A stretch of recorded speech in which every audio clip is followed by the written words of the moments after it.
द्रौपदी को हंसी आई कि जब पाप देखना पाप है और पाप करना पाप है तो पितामह आप कृपा करके बताएं आपने ये पाप क्यों किया।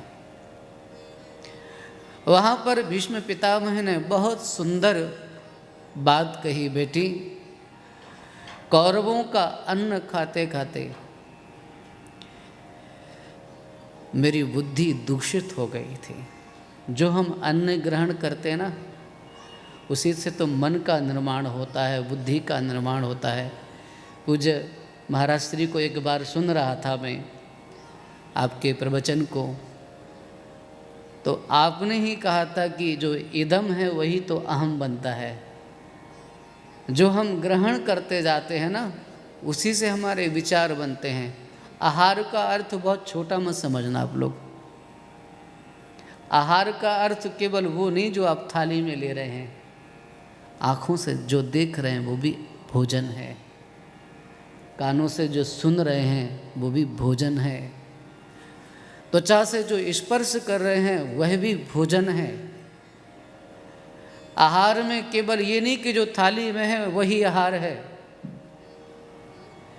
जो हम देख रहे हैं, सुन रहे हैं, छू रहे हैं, वो सब आहार की श्रेणी में है। इसलिए हमारे यहाँ कहा गया है भद्रम कर्णेभिः शृणुयाम, कानों से अच्छा सुने, आँखों से अच्छा देखें, अच्छे लोगों के साथ रहें। जैसे हम ग्रहण करेंगे, जैसे लोगों के साथ हम बने रहेंगे, हमारा एक ऑरा वैसा बनने लगेगा, हमारे आसपास वैसी ऊर्जा एकत्रित होने लगेगी, हमारे आसपास का माहौल वैसा बनने लगेगा, हमारे मित्र वैसे बनेंगे जैसे हमारी प्रकृति बनेगी, और प्रकृति हमारी निर्मित होगी भोजन से। तो सबसे ज़्यादा जो हम ग्रहण करते हैं उसमें शुचिता की आवश्यकता है। भगवत गीता में 3 प्रकार के आहारों के विषय में बताया गया। प्रेम से कहिए श्री राधे। सात्विक, राजसिक और तामसिक। और तामस गुण जब ज़्यादा बढ़ जाता है तो उसके 3 प्रभाव है, निद्रा, आलस्य, प्रमादोत्थम तत्तामस मुदाहृतम। ये 3 चीज़ें बढ़ जाती हैं। और जब तामसिक व्यक्तियों का अन्न खाएंगे, इसका अर्थ ये भी है कि हम जिसका अन्न ग्रहण कर रहे हैं सोच समझ करके लें।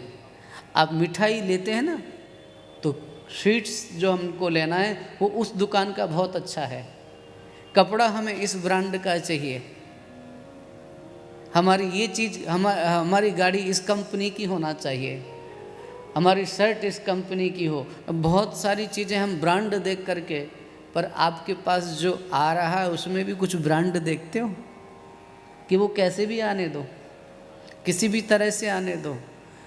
ऐन कैन प्रकारेण जो अर्थ का उपार्जन होता है, यदि उसमें धर्म का ध्यान ना रखा जाए तो अर्थ भी अनर्थ का कारण बन जाता है। भीष्म पितामह ने कहा दुर्योधन का दूषित अन्न खाने के कारण मेरी बुद्धि मलिन हो गई थी, अब रक्त बह चुका है, अब रक्त की शुद्धि हो चुकी है, अब मन में किसी भी प्रकार की मलिनता नहीं है। द्रौपदी चुप हो गई। तब भीष्म पितामह ने श्री ठाकुर जी से कहा कि अब आप सामने आइए। श्री ठाकुर जी से कहा कि अब आपसे झगड़ा है। शारदा मियाँ क्या कहा? अब आपसे 2 बातें मुझे करना है। पहली बात तो ये कि अभी तक भक्त जन गाते आए हैं, दीन बंधु दीनानाथ मेरी डोरी तेरे हाथ। आज इसको बिल्कुल बदल दो प्रभु, आज दीन बंधु दीनानाथ तेरी डोरी मेरे हाथ है। आज मैं जैसा कहूँगा वैसा आपको करना पड़ेगा। श्री ठाकुर जी समक्ष हो गए, और जब समक्ष हुए भीष्म पितामह ने अपनी बुद्धि को स्थिर किया और स्थिर करके श्री ठाकुर जी को देखते हुए अपने भाव पुष्प श्री ठाकुर जी के चरणों में समर्पित करने जा रहा है ये महापुरुष। और बुरा मत मानना, भीष्म पितामह की भक्ति प्रकाशित तो नहीं हुई, पर भीष्म पितामह मेरी दृष्टि में अंतरंग भक्त है। कुछ भक्त ऐसे होते हैं जिनकी भक्ति प्रकाशित होती है, लोग गाते हैं, पर भीष्म पितामह श्री ठाकुर जी के अंतरंग भक्त हैं। उनकी भक्ति बहुत ज़्यादा प्रकाशित तो नहीं हुई, पर वे श्री ठाकुर जी के परम भक्त हैं। और ये भक्ति उनको सदाचार से मिली है, ये भक्ति उनको परमात्मा की कृपा से नहीं मिली है, महात्मा की कृपा से नहीं मिली। बुरा मत मानना, ये भक्ति उस महापुरुष को एक पिता की कृपा से उसको परम पिता का साक्षात्कार हुआ है। अपने पिता के लिए जीवन पर्यंत जो उन्होंने ब्रह्मचर्य व्रत का पालन किया, मेरे पिता को कोई कष्ट ना हो, मेरे पिता को कोई पीड़ा ना हो, इसके लिए उनके वचन की रक्षा के लिए मैं वचन लेता हूँ कि अगर मेरी विमाता को इस बात का भय होगा कि मैं राज्य गद्दी पर बैठूंगा तो विमाता का जो पुत्र है, सौतेली माँ का जो पुत्र है, उसे राज्य नहीं मिलेगा, राज्य की बात है ना। तो अपने पिता के सुख के लिए, अपने पिता के वचन की रक्षा के लिए मैं वचन देता हूँ कि मैं आजीवन ब्रह्मचर्य व्रत का पालन करूँगा और अब विवाहित नहीं ब्रह्मचारी रहूँगा। अब विवाहित और ब्रह्मचारी में बहुत अंतर है। नैष्ठिक ब्रह्मचारी बनकर के अपना जीवन व्यतीत करूँगा। और उसको पूरा जीवन पर्यंत इस महापुरुष ने निभाया, और उसी का फल है ये कि आज श्री ठाकुर जी उनके सामने खड़े हैं। अरे कौन नहीं चाहता है, हम लोग प्रार्थना करते हैं कि अंत समय में श्री ठाकुर जी आएँ। और शास्त्र कहते हैं जो अंत में जैसा स्मरण करते करते हुए शरीर छोड़ता है उसको तद्गति की प्राप्ति होती है, वैसी ही गति की उसको प्राप्ति होती है। रामचरितमानस में ही जटायु के प्रसंग में जटायु से कहा, राम कहा तनु राखऊं ताता, मन मुस्काए कहीं तही बाता, जाकर नाम मरत मुख आवा, अधमो मुक्ति होय श्रुति गावा, सो मम लोचन गोचर आगे, राखई नाथ प्राण कही खाके। अरे जीवन का फल तो यही है कि आप मिल जाओ और मृत्यु उसकी दंड हो जाए, जिसकी मृत्यु के समय आप सामने खड़े हो। इससे अच्छा और क्या होगा मेरे लिए मंगलकारी, इससे अच्छा मेरे जीवन में कुछ और अवसर नहीं आएगा। यही स्थिति भीष्म पितामह की है। सामने श्री ठाकुर जी खड़े हैं और कह रहे हैं, कहो पितामह, अगर तुम्हारा मन हो तो तुम्हें इच्छा मृत्यु का वरदान प्राप्त है, तुम चाहो तो अपने प्राणों को रख सकते हो।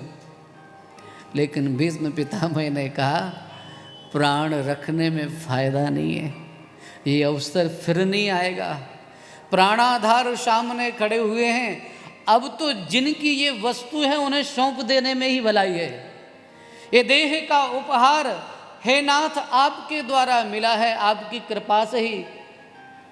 बिन हरि भगवान दुर्लभो मानसो देहि, ये देह दुर्लभ है, भगवान की कृपा के बिना मिलता नहीं है। आपकी कृपा से ये दुर्लभ देह प्राप्त हुआ है। अब इस देह दुर्लभ को जो वस्तु आपसे प्राप्त की थी, ये कितनी अच्छी बात है कि जिसकी वस्तु है उसी को सौंप दिया जाए। यही तो सन्यास है। भीष्म पितामह भी आज यही सन्यास कर रहे हैं। प्रभु ये देह आपके द्वारा उपहार में दी गई है, आपकी वस्तु आपको समर्पित हो जाए, आपके सामने हो जाए, इससे बड़ा और क्या होगा। सामने से ठाकुर जी को खड़ा कर लिया, बोले उपहार तो अर्पण करूँगा, पर जिसको उपहार अर्पण कर रहा हूँ जरा एक बार उसकी छवि का दर्शन तो कर लो। श्री ठाकुर जी सामने खड़े हुए, ऐसे नहीं प्रभु। कैसे? बोले थोड़ा सा गर्दन झुकाइए। अच्छा गर्दन ऐसी टेढ़ी कर ली, बोले थोड़ी सी कमर भी टेढ़ी कर लीजिए, थोड़ी सी कमर टेढ़ी। अच्छा थोड़ा सा पाँव भी टेढ़ा। बांके बिहारी बोलता है ना, तो 3 जगह से टेढ़े, 3 जगह से टेढ़े हो गए। बोले बस प्रभु अब बिल्कुल आप ठीक दिख रहे हैं। अब मैं अपनी एक कन्या है जो आपको अर्पण करने जा रहा हूँ। सब ऋषि मुनि चकित, इस महापुरुष ने जीवन भर शादी नहीं की, ब्रह्मचारी है, अब इसकी बेटी। प्रभु जो मेरी कन्या है ना, जिससे मैं विवाह करना चाहता हूँ, तो पहले उस कन्या का नाम जान लीजिए। इति मति रूप कल्पिता वितृष्णा, ये जो मेरी मति रूपी कन्या है ना, इसी का विवाह करना चाहता हूँ। कन्या है ये कैसे पता? बोले वितृष्णा, अभी तक इसके मन में और कोई इच्छा नहीं है, अनवद्या है ये, इसके मन में और कुछ पाने की लालसा नहीं रही है, अर्थात विषयों का वर्णन नहीं किया कभी, व्यभिचारिणी नहीं है ये सदाचारिणी है, केवल और केवल आपका ही चिंतन करती है। ऐसी कन्या का आपसे विवाह करते हुए मेरे मन में आया कि मैं जरा देख तो लूँ कि वर कितना सुंदर है। देखो वर सुंदर हो ना तो उसको क्या, कन्या सुंदर हो तो उसे क्या कहते हैं, क्या कहते हैं हर्ष? कन्या सुंदर हो तो सुकन्या, क्या कहते हैं? सुकन्या। लेकिन वर सुंदर हो तो उसे सुवर्णी कहना चाहिए, क्योंकि सु उपसर्ग सभी के साथ नहीं लगता है। सही है ना? तो सु उपसर्ग सबके साथ नहीं लगाना। तो हमारी इस कन्या तो सुकन्या है, पर जो वर है वो परम सुंदर है क्या? बोले मैंने देख लिया, वो परम सुंदर नहीं है, त्रिभुवन सुंदर है। त्रिभुवन कमनम तमाल वर्णम रविकर गौर वराम दधाने। आहा, सुंदर श्री विग्रह मेघ के समान है, और उस पर पीताम्बर जैसे हमारे स्वामी जी डाले हुए ना, तो ऐसा लगता है जैसे काले मेघों के बीच में बिजली चमक जाए तो कितनी प्यारी लगती है। श्री ठाकुर जी का सुंदर श्री विग्रह और उस पर चमकती हुई बिजली, उनका पीताम्बर वो शोभा देता है। हम तो इसको देख करके ही लुट गए हैं। शोभा देख, आपकी सुंदरता देख ली, अब स्वभाव भी देख लूँ। तो स्वभाव देखने की बात कही तो बोले मैंने भी प्रतिज्ञा की थी और आपने भी प्रतिज्ञा की थी, हम दोनों ने ही प्रतिज्ञा की थी, पर आपने मेरी प्रतिज्ञा की रक्षा के लिए अपनी प्रतिज्ञा तोड़ दी। इससे आपका स्वभाव पता लगता है कि आप अपने भक्तों से कितना प्रेम करते हैं। इस प्रकार से अनेक भाव पुष्पों के द्वारा भीष्म पितामह ने श्री कृष्ण चंद्र के नख चंद्र का अर्चन किया, अपने भाव सुमन श्री ठाकुर जी के चरणों में समर्पित किए और हरिस्मरण करते हुए उत्तरायण के समय में अपने प्राणों का श्री ठाकुर जी के सामने परित्याग किया। सब ने उनको मौन श्रद्धांजलि दी